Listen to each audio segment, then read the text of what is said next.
Hello everyone, स्वागत है आप सभी का आपके इस चैनल पे। तो आज का ये वीडियो इंपॉर्टेंट होने वाला है क्योंकि मैं आज आप सभी को केमिस्ट्री के 70 VVI ऑब्जेक्टिव क्वेश्चंस करवाने वाली हूँ, जो कि आप सभी के एग्जामिनेशंस के लिए बहुत इंपॉर्टेंट होने वाले हैं। और मैं आप सभी को बता दूँ कि ये जितने भी 70 ऑब्जेक्टिव क्वेश्चंस मैं आज आप सभी को दे रही हूँ, ये सारे क्वेश्चंस आप सभी के बोर्ड एग्जामिनेशंस में पूछे जाने वाले ये सारे क्वेश्चंस हैं। ठीक है, तो इन सभी क्वेश्चंस को कर लीजिएगा क्योंकि एक भी क्वेश्चन को स्किप मत कीजिएगा। इससे भी क्वेश्चंस आपके परीक्षा में बहुत सारे आ सकते हैं केमिस्ट्री से रिलेटेड। ठीक है, तो वन बाय वन करके हम सभी क्वेश्चंस को आप सभी को बताते हैं।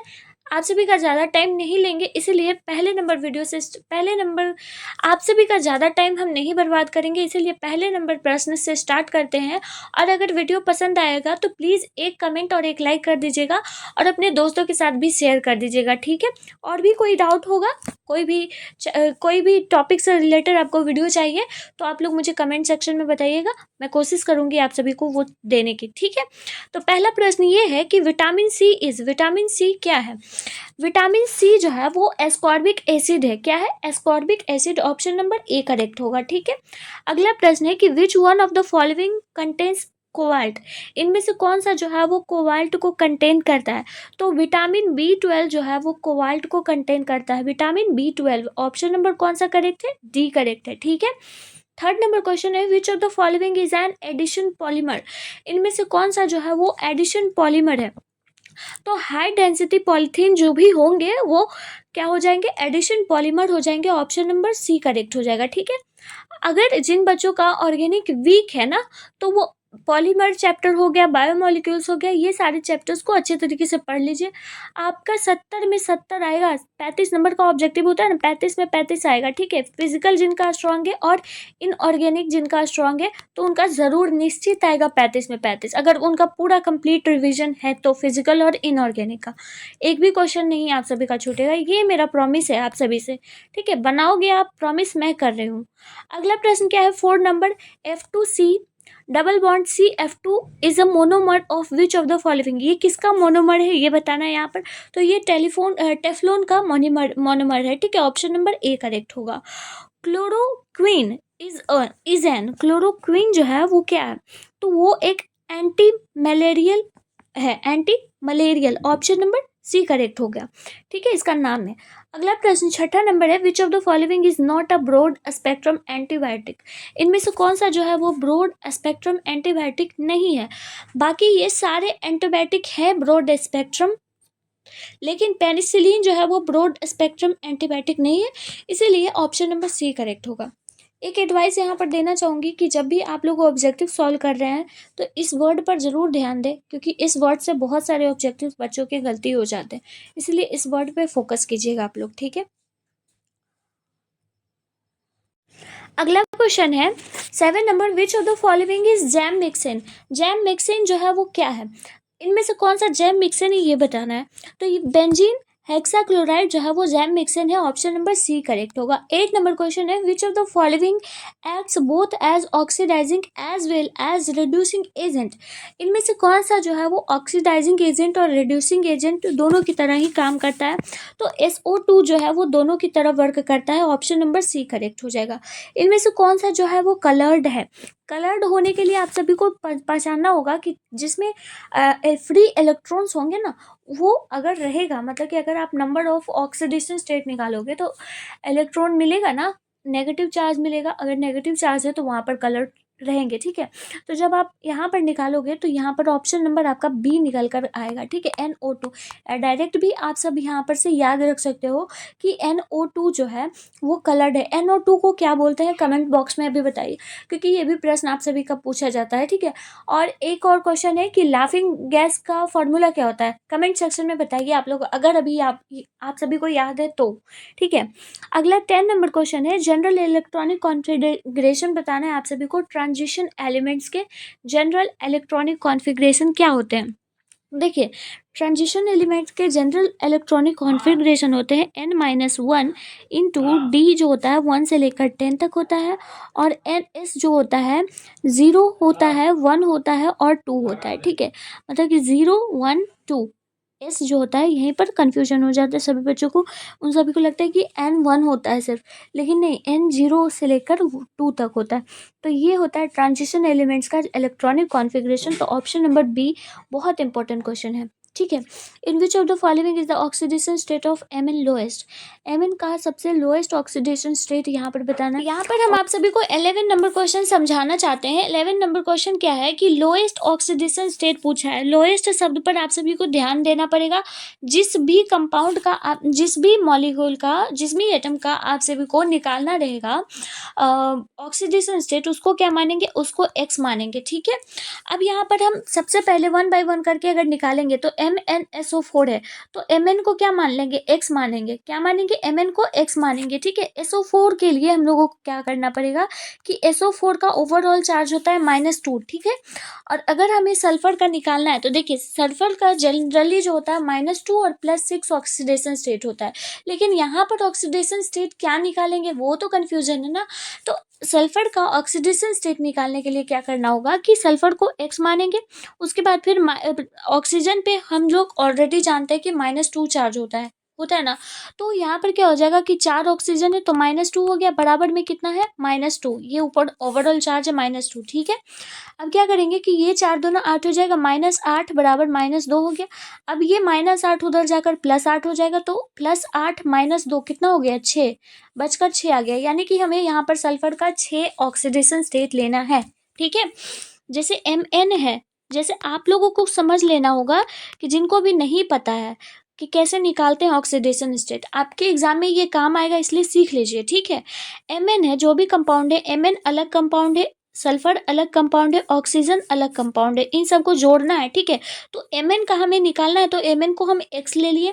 सल्फर के लिए अभी हम लोग निकाले कि 6 होता है कंपाउंड का, क्योंकि -2 और -6 होता है, इसलिए SO4 का ओवरऑल हम निकाल दिए, तो हमें +6 यहाँ पर निकल गया, ठीक है।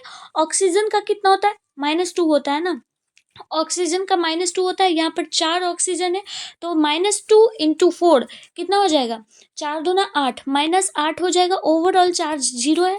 इसके बाद यहाँ पर क्या करेंगे, -8 और +6 कितना आएगा, -2 आ जाएगा, तो x बराबर कितना आ गया, -2, यानी कि -2 आया, बराबर के उस साइड जाएगा तो +2 आ जाएगा, यानी कि x बराबर +2 आ गया। यानी कि इसका जो है आंसर +2 है, ठीक है, +2।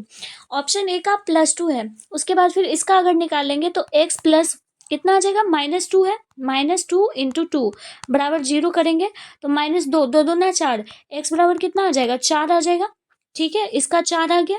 उसके बाद फिर इसका भी निकालेंगे, 2x है, 2x और 7 है ऑक्सीजन, प्लस में 7 × -2 करेंगे, बराबर 0 करेंगे तो 7 दूना 14 हो गया, तो 2x बराबर कितना हो जाएगा, 14, यानी कि x बराबर यहाँ पर कितना आ जाएगा, 7।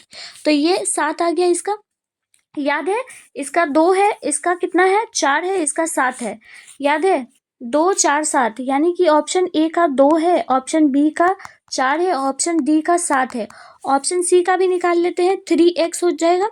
उसके बाद फिर प्लस में आ जाएगा -8, -8 आ गया, 4 दूना 8 बराबर 0, 3x, x बराबर कितना आ जाएगा, 8/3, इसको कितना लिख सकते हैं, 2.6 के करीब अप्रोक्स आ सकता है, हाँ 2.6। तो सबसे लोएस्ट पूछा है, तो लोएस्ट कौन सा है आपको नजर आ रहा है, खुली आंखों से देख सकते हो कि 2 सबसे छोटा है, और अगर सबसे हाईएस्ट बोलता तो ऑप्शन नंबर डी करेक्ट होता। तो यहाँ पर कौन सा ऑप्शन सही है, ऑप्शन नंबर ए करेक्ट है। क्लियर है, कोई डाउट नहीं है, डाउट क्लियर हुआ। इसी तरीके से आपको कहीं पे भी ऑक्सीडेशन स्टेट निकालना हो तो आप लोग निकाल लेना, ठीक है। अगला क्वेश्चन क्या है, which of the following is not an antacid, actinide. अगला क्वेश्चन है, which of the following is not an actinide, इनमें से कौन सा एक्टिनाइड है, नहीं है। टेर्बियम जो है वो एक्टिनाइड है, नहीं है, ऑप्शन नंबर बी करेक्ट होगा। विच of the following ion is colourless, इनमें से कौन सा आयन जो है वो कलरलेस है, तो ऑप्शन नंबर यहाँ पर आपका ए करेक्ट हो जाएगा। कलरलेस निकालने के लिए क्या होना चाहिए कि जब आप इसके डी ऑर्बिटल्स निकालोगे, ठीक है, तो इसके डी ऑर्बिटल्स अगर पूरे फिल है, मतलब कि 1 1 1 1 1 1 1 1 1 1, अगर पूरा फुल है तो ये कलरलेस होगा, ठीक है। अगर ये एक भी खाली हो गया, जैसे कि मान लेते हैं ये एक भी डब्बा खाली है, ठीक है, जैसे 5 डी ऑर्बिटल्स होते हैं ना, 5, तो 1 1 1 1 1 1 1 1, मान लेते हैं ये ऑर्बिटल्स, ये वाला ऑर्बिटल्स और ये वाला ऑर्बिटल्स खाली है, तो इसके कारण कलर आ जाएगा, ठीक है। लेकिन सारे के सारे भरे हुए हैं डब्बे, यानी कि 10 इलेक्ट्रॉन से भरे हुए हैं, तो ये कलरलेस हो जाएगा, ठीक है। तो यहाँ पर ऑप्शन नंबर ए करेक्ट हो जाएगा। आप सब डी ऑर्बिटल्स के रूप में निकाल लेना, ठीक है। 14 नंबर क्वेश्चन है, which of the following ion is diamagnetic.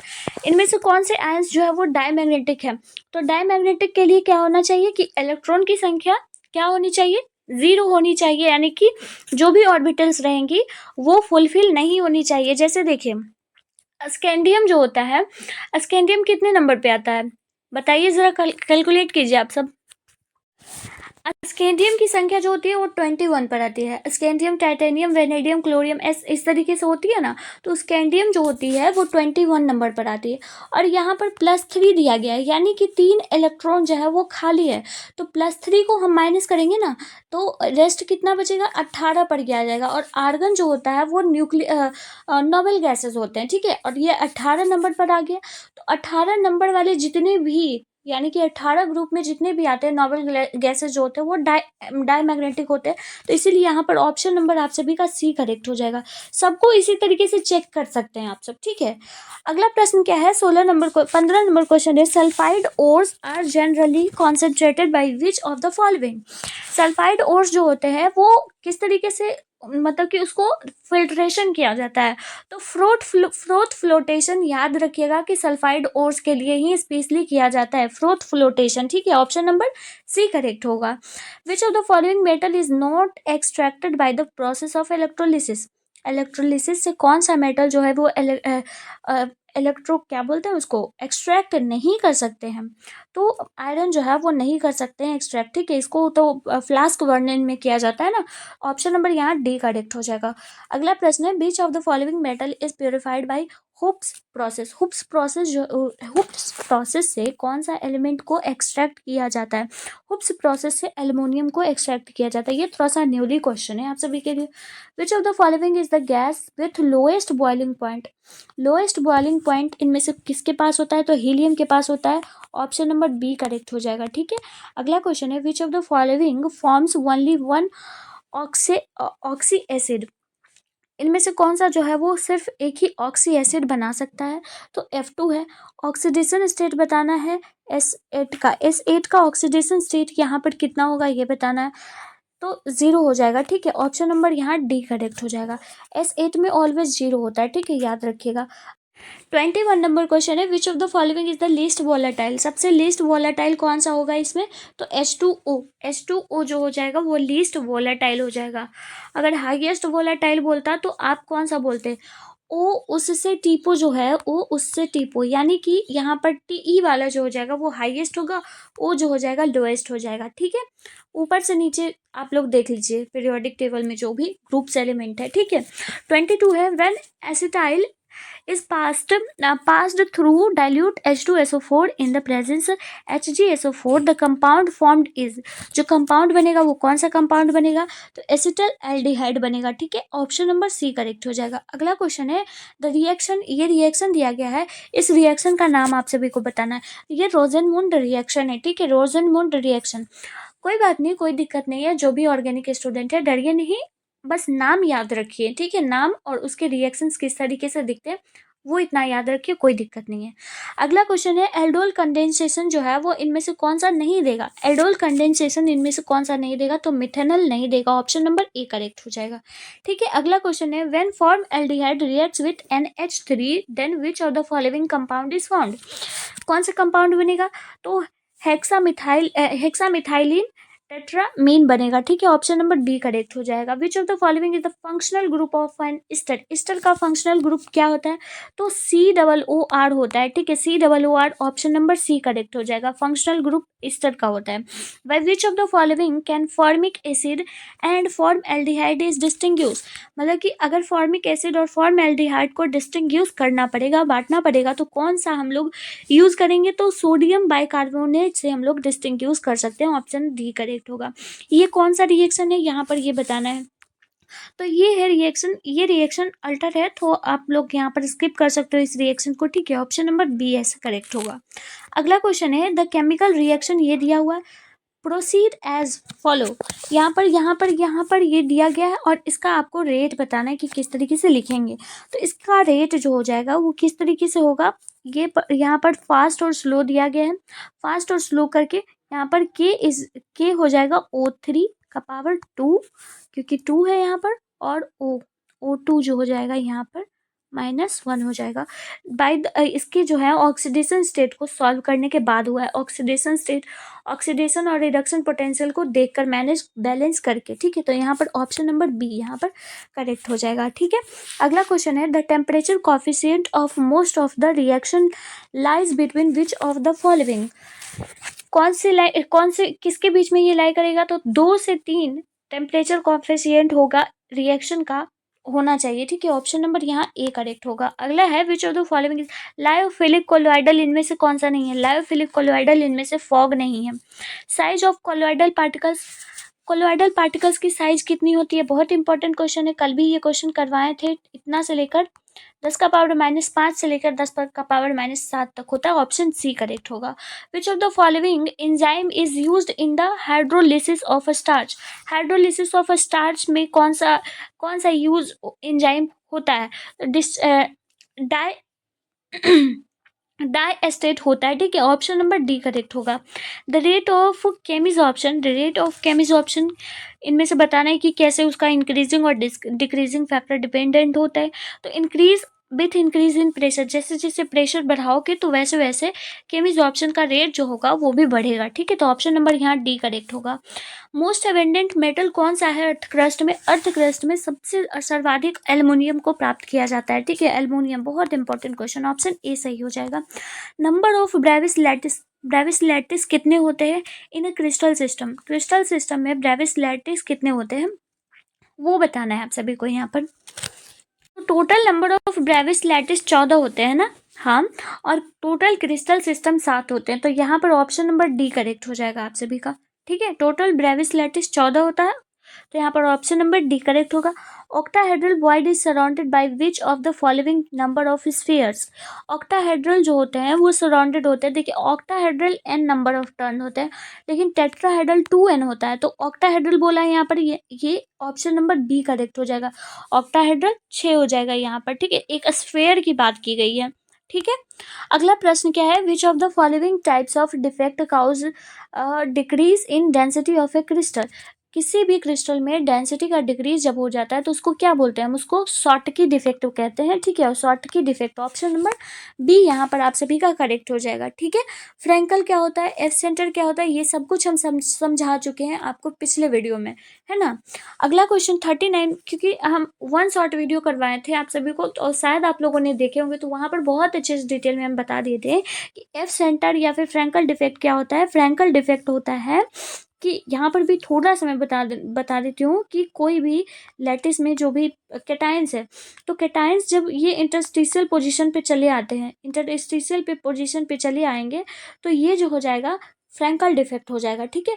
और यहीं पे इसी इंटरस्टिशियल पोजीशन पे आकर कोई भी इलेक्ट्रॉन आकर बैठ जाएगा, तो यहाँ पर इसको कहते हैं एफ सेंटर, ठीक है।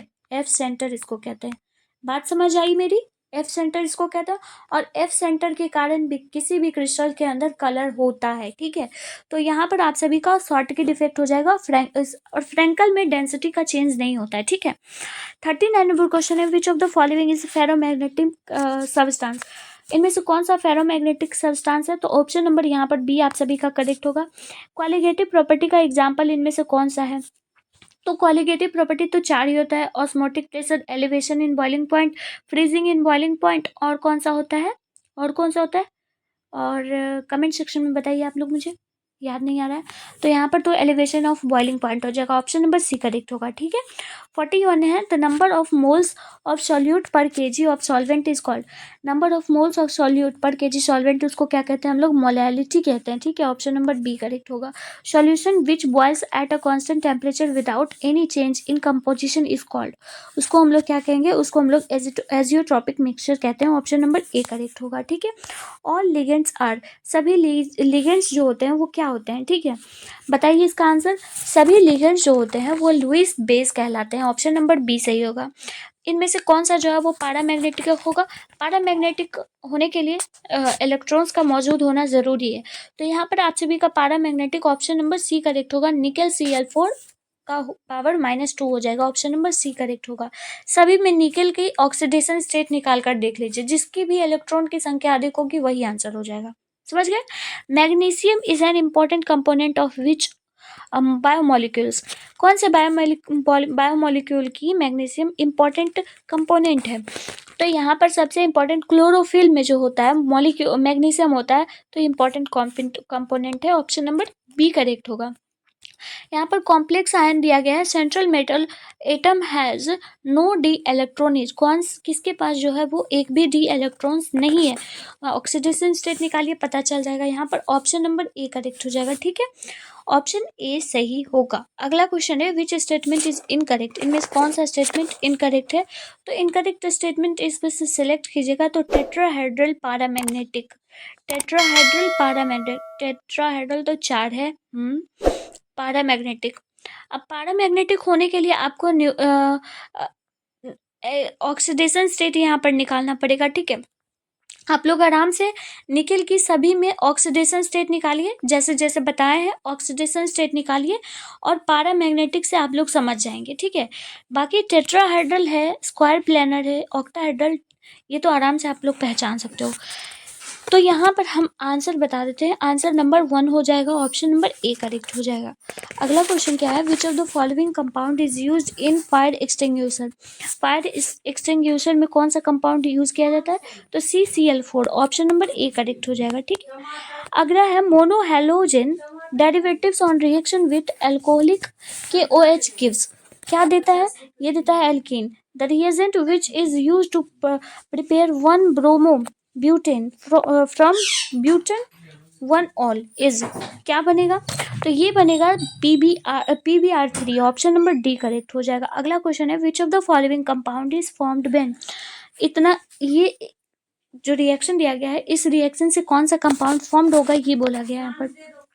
बेंजीन हेक्साक्लोराइड बनेगा। ऑप्शन नंबर डी करेक्ट होगा।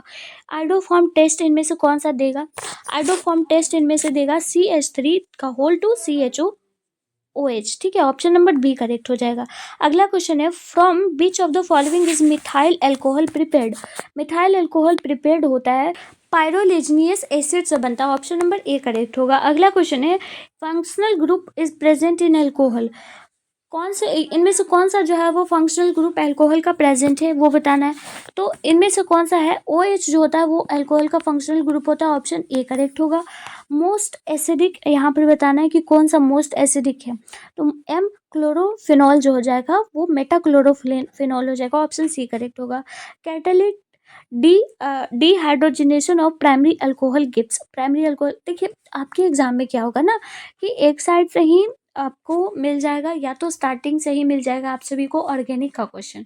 तो क्वेश्चंस को देखकर डरिएगा नहीं। ठीक है, जिसको भी ऑर्गेनिक से डर लगता है, तो ऑर्गेनिक का क्वेश्चन अगर मिल गया स्टार्टिंग में ही, तो आपको एंडिंग में या फिर बिटवीन में आपको फिजिकल और इनऑर्गेनिक का क्वेश्चंस मिलेगा, तो वहाँ से सॉल्व कीजिएगा। ठीक है, ये नहीं कि शुरू में ही क्वेश्चन हार्ड आ गया तो लास्ट का क्वेश्चन देखिए आप अब भी प्रेशर अपने दिमाग पर प्रेशर ले आए कि हाँ अब तो क्वेश्चन हार्ड ही है, क्वेश्चन हार्ड आ गया अब कुछ नहीं बनेगा, ऐसा मत दिमाग में रखिए। क्वेश्चन अगर पहला हार्ड है तो देखिएगा कि लास्ट में ईजी आएगा। ठीक है, इसलिए हल्के दिमाग से क्वेश्चंस को सॉल्व कीजिएगा। ठीक है, तो यहाँ पर प्राइमरी अल्कोहल गिव्स, इनमें से कौन सा जो है वो प्राइमरी अल्कोहल देगा? तो प्राइमरी अल्कोहल जो देगा वो क्या बोलते हैं, ऑप्शन नंबर एल्डिहाइड देगा। ठीक है, ऑप्शन डी करेक्ट होगा। Maximum depression in freezing point किसके पास होगा? Maximum depression in freezing point option number K2SO4 के पास हो जाएगा। ऑप्शन ए करेक्ट हो जाएगा। ठीक है, 1 फैराडे की वैल्यू क्या होती है? कल भी बताए थे 96500 होती है। ठीक है, ऑप्शन नंबर डी करेक्ट होगा। What happened when a lead storage battery is charge. Lead storage battery जब है चार्ज किया जाएगा तो क्या होगा? सल्फ्यूरिक एसिड रीजनरेट होता है, दोबारा बन जाता है उसमें। ठीक है, उसी के कारण से लीड स्टोरेज बैटरी जो है वो ज़्यादा चलती है। अगला क्वेश्चन है 60 number question, standard electrode potential दिया गया है। यहाँ पर ईएमएफ की वैल्यू निकालनी है, ठीक है। सबसे पहले आप सभी को इसकी अरेंजमेंट देख लेनी है। अरेंजमेंट देख लेने के बाद ईएमएफ की वैल्यू निकालनी है। तो यहाँ पर ईएमएफ की वैल्यू 0.94 हो जाएगा वोल्ट, ठीक है। ऑप्शन नंबर डी करेक्ट हो जाएगा। अगला क्वेश्चन है hydrogen oxygen cell is which of the following type of cell. Hydrogen oxygen cell जो होता है वो किस तरीके का सेल है, फ्यूल सेल है। Rate of a chemical reaction जो होता है वो क्या होता है, rate of a chemical reaction जो होते हैं वो टाइम के अनुसार डिक्रीज हो जाते हैं, ठीक है। ऑप्शन नंबर बी करेक्ट हो जाएगा। अगला क्वेश्चन है first order reaction is not a first order reaction, इनमें से कौन सा जो फर्स्ट ऑर्डर रिएक्शन नहीं है। तो यहाँ पर first order reaction option number B correct हो जाएगा, ठीक है। ये फर्स्ट ऑर्डर रिएक्शन नहीं है। तो आपको यहाँ पर ऑप्शन नंबर बी करेक्ट हो जाएगा। अगला क्वेश्चन क्या है, पायरोलिजिनियस एसिड कंटेन्स, पायरोलिजिनियस एसिड जो होते हैं वो क्या कंटेन करते हैं, ये कंटेन करते हैं 10% एसिटिक एसिड, ठीक है। ऑप्शन नंबर सी करेक्ट हो जाएगा। अगला क्वेश्चन है इसमें से आपको अमीन बतानी है कि ये कौन सी अमीन है, प्राइमरी है, सेकेंडरी है, टर्सरी है, कौन सी है। तो ये प्राइमरी अमीन है, प्राइमरी अमीन है क्योंकि इसमें एक ही यहाँ पर कार्बन जो होता है, कार्बन एक ही जुड़ा हुआ है ना। अगर ये कार्बन जो है वो NH2 है, अगर ये कार्बन ऐसे जुड़ा हुआ रहता है, ऐसे ऐसे, ठीक है, तो ये टर्सरी हो जाता है ना। और अगर ऐसे जो था जुड़ा हुआ रहता तो क्वाटर्नी हो जाता। और यहाँ पर यहाँ एक ही कार्बन से जुड़ा हुआ है तो प्राइमरी हो जाएगा। ऑप्शन नंबर ए करेक्ट हो जाएगा। अगला क्वेश्चन है which of the following is the strongest base in aqueous solution. Strongest base में यहाँ पर बोला है कौन सा है, तो यहाँ ऑप्शन नंबर सी करेक्ट हो जाएगा, ठीक है। अगला क्वेश्चन है which of the following can be represented by molecular formula. Molecular formula, ये किसका मॉलिक्यूलर फार्मूला है ये बताना। तो इन सारे का ही टर्सरी, सेकेंडरी, प्राइमरी, इन सभी का मॉलिक्यूलर फार्मूला है। ऑप्शन नंबर डी करेक्ट हो जाएगा। Which of the following is reduce to get a secondary amine. इनमें से कौन सा जो है वो सेकेंडरी अमीन रिड्यूस करने के बाद मिलेगा। तो यहाँ पर कार्बिल अमाइन जो है वो मिलेगा, ठीक है। ऑप्शन नंबर सी करेक्ट हो जाएगा। 69 नंबर है cane sugar on hydrolysis gives which of the following. Cane sugar जो है हाइड्रोलिसिस करने के बाद ग्लूकोज और फ्रुक्टोज देता है। ऑप्शन सी करेक्ट होगा। एंजाइम जो होते हैं वो क्या होते हैं, तो प्रोटीन होते हैं एंजाइम में। ऑप्शन नंबर सी करेक्ट होगा, ठीक है। एंड आई होप कि आपको ये सारे क्वेश्चन अच्छे से समझ आ गए होंगे। और मैं आप सभी को बता दूं कि ये प्रीवियस ईयर क्वेश्चन 2022 का पूछा हुआ है, सारा प्रश्न था, ठीक है। तो एक भी क्वेश्चन को आप सब नहीं छोड़े होंगे। आई होप कि आपको सारे प्रश्न अच्छे से समझ आ गए होंगे। जिनका भी ऑर्गेनिक वीक है तो डरिए नहीं, कोई बात नहीं। फिजिकल और इनऑर्गेनिक बहुत अच्छे से पढ़ लीजिए, जितना है अच्छे से रिवाइज कर लीजिए, उतना से ही 35 नंबर का क्वेश्चन आप सभी से बन जाएगा, ठीक है। और IUPAC नेम अगर आता होगा तो बहुत अच्छी बात है, लेकिन कोई बात नहीं, फिर भी जितना आता है उतना में कॉन्फिडेंट रहिए। कॉन्फिडेंस के आगे हर चीज़ पॉसिबल है, ठीक है। कॉन्फिडेंट रहिए, अच्छे से पढ़ के जाइए, ठीक है। तो अगर कोई और डाउट होगा तो प्लीज़ कमेंट सेक्शन में आप लोग मुझसे पूछ लीजिएगा। मिलती हूँ अगली वीडियो में, तब तक के लिए आप लोग पढ़ाई करते रहिए। Till then take care of yourself, bye bye.